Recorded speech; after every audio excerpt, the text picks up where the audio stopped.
There's a concept in business called a fast follow, where one company reveals a product and another quickly imitates it to capitalize on the buzz and potentially beat the original to market. BodyCam, developed by the Tours team at Resad Studio, seems to be a fast follow of Unrecord, a first-person shooter that gained attention for its exceptionally lifelike graphics from the perspective of a police body cam. While this isn't necessarily a bad thing, Fortnite adding a PUBG-like battle royale was a game-changer. BodyCam, currently in early access, has too many critical design flaws to be considered a good shooter just yet. The idea behind BodyCam is creative, and the rounded, dusty lens does a good job of mimicking actual police footage. High-quality textures, dense debris, and lush foliage make for a visually impressive game.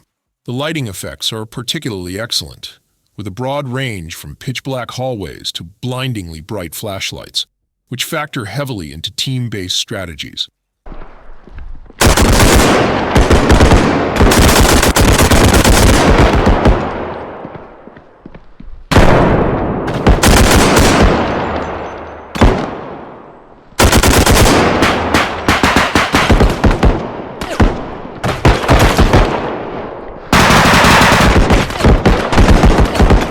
Unfortunately, the concept falls short for a competitive first-person shooter because the limited view doesn't enhance gameplay. It makes locating and shooting enemies more awkward without adding to the thematic experience, especially since players aren't actually playing as law enforcement. One odd aspect is how aiming down sights involves the character lifting the gun to their chest, in front of the body cam rather than their eyes. This perspective might work well in a horror game, adding atmosphere, but in BodyCam it feels more gimmicky than immersive. That said, the fundamental shooting mechanics are solid. BodyCam is a classic pixel shooter. If you see an exposed pixel of an enemy, you open fire. It only takes a single well-aimed bullet to kill or be killed, emphasizing clever positioning and anticipation over raw shooting skills. However, movement feels clunky and disconnected, likely due to the way the character's arms and body shift independently of the BodyCam.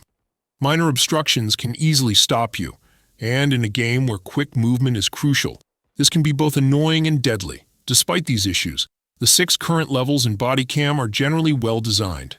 The abandoned hospital, for example, offers a mix of long corridors and connecting offices, and the Russian building level becomes particularly eerie during its day-night cycle.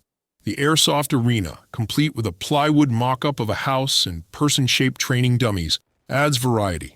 Each level's unique look and playstyle helps stave off monotony, even after playing the limited selection of 3 game modes.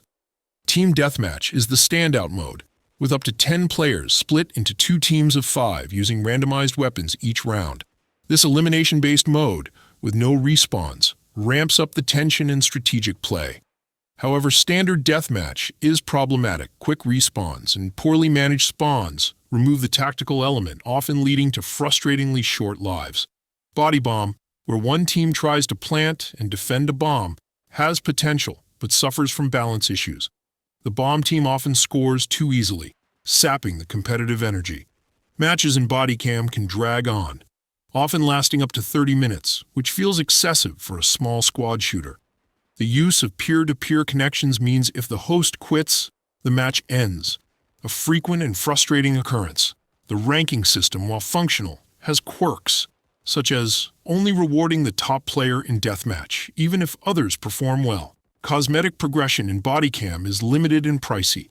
Earning R points through gameplay to buy cosmetics is slow, and the shop feels underdeveloped, offering few options. Although there's mention of buying points, this feature isn't available yet, making the shop feel incomplete even for early access. Overall, BodyCam is a mostly competent multiplayer shooter with impressive visuals, but its narrow perspective hinders both action and immersion. When everything aligns, like intense team deathmatch games, it can be rewarding.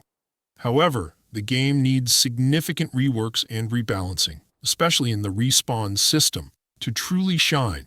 Without meaningful progression or more interesting cosmetics, BodyCam feels more like a tech demo than a full game.